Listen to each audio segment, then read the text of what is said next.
সংশোধনী বাংলাদেশ সংবিধানের বেসিক স্ট্রাকচারের সাথে সাংঘর্ষিক, এই অভিযোগ এনে ওনারা একটা রিট করেছেন এবং বলেছেন যে এই সংশোধনী ultra virus to the constitution. কেন আল্ট্রা ভাইরাস ডিক্লেয়ার করা হবে না এই মর্মে একটা রুল চেয়েছেন, সাথে এই সংশোধনীর উপর একটা স্টে চেয়েছেন। আমি প্রেয়ারটা দেখলাম।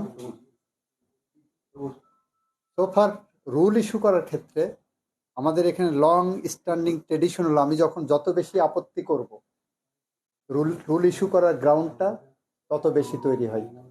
তার মানে সরকারের এখানে কিছু বলার আছে। ফলে রুল ইস্যুর ক্ষেত্রে লং স্ট্যান্ডিং ট্রেডিশন ছিল যে খুব বেশি আমরা আপত্তি করে লাভ হয় না। জজ সাহেবরা বলেন যে that is the best ground for issuing rule. তারপরেও আমরা বলেছি যে আপনার রুল ইস্যু যদি করতে চান, ওনারা মাইন্ড মেকআপ করে ফেলেছেন, সেখানে আমরা তো জবাব দেব, আমাদের তো সুযোগ আছে, আমাদের 8 সপ্তাহ রুল দিয়েছেন।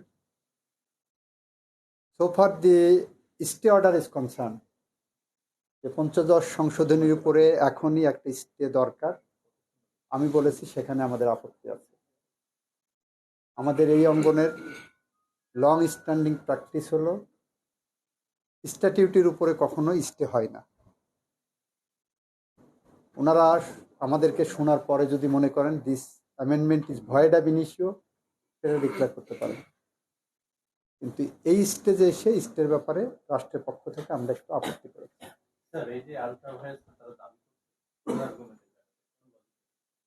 মনে করা হচ্ছে ওনারা বলতে চাচ্ছেন এটা সংবিধানের বেসিক স্ট্রাকচার। কি সংবিধানের বেসিক স্ট্রাকচার হলো গণতন্ত্র, বেসিক স্ট্রাকচার হলো rule of law, basic structure হলো ইন্ডিপেন্ডেন্স অফ জুডিশিয়ারি।